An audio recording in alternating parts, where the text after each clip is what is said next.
welcome to our Career Stories podcast. Today we are hosting Mickael Drozdz. Hello. Okay, nice to meet you. My name is Mickael Drozdz. I'm a compressor cost exec. Good. Let's start with our questions. Okay. First one. How did you find transitioning yourself from an engineering background to a cost executive role? Okay, so I guess the first thing is that I started as a designer in Rolls-Royce, and I really enjoyed my time working in engineering.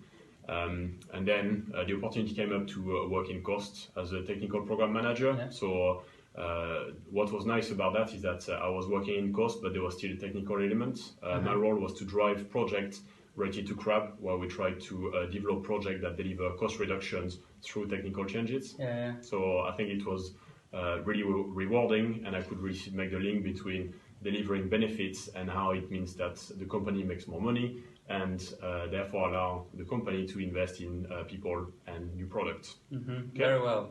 And do you think that our engineers understand the importance of cost enough, and how could they have impact on that? Okay, so I think design engineers definitely, and all engineers have got a big part to play in making sure we get products that are cost effective. Mm-hmm. When I was an engineer, I was really trying my best to optimize the product. So it was I was looking at performance, weight, and cost. The balance was maybe not always perfect, but I think now the message is really coming through the organization, and I think the cost focus is really increasing. So I think that as a really positive step. Good.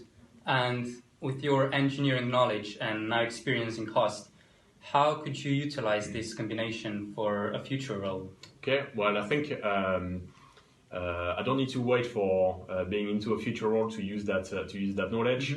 I think it's really positive to come from an engineering background so that I can understand the product. I've also been exposed in cost to many more functions than ever before. So I think I've really gained a much better understanding of the way the business works. And I think already I can sort of like have a valuable conversation to try to influence the business to make the best possible calls. Good. Okay. Let's go to our last two questions. Okay. So first one, what is your favorite quote? So favorite quote, I'll go back to high performance culture. So these two things that really resonate with me, it's about being curious or stay curious, and also assume positive intent. Yeah. So I think during your career, during your day-to-day work, you come often with come up against situation where you don't think that things are quite perfect. And I think what's really important is to have, like, engage with people to understand what's driving this situation. Assume positive intent always to sort of like try to understand where this is coming from in a positive way. And I think by having like open and candid conversation with people, only then you can understand the root of the issues. And I think it's only once you get to that deep level of understanding that then you can work with people to address these issues. Yeah. Okay.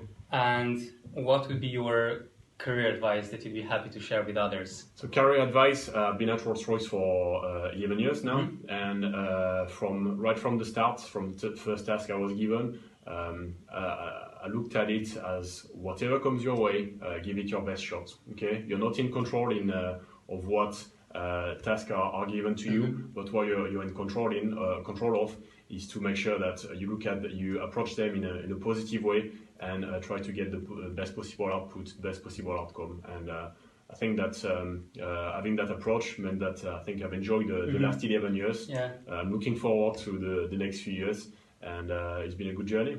So great. Okay. Thank you very much, Mickael. Right. Thank you. So audience, stay curious and always assume positive intent. See you next time. Take care. See you.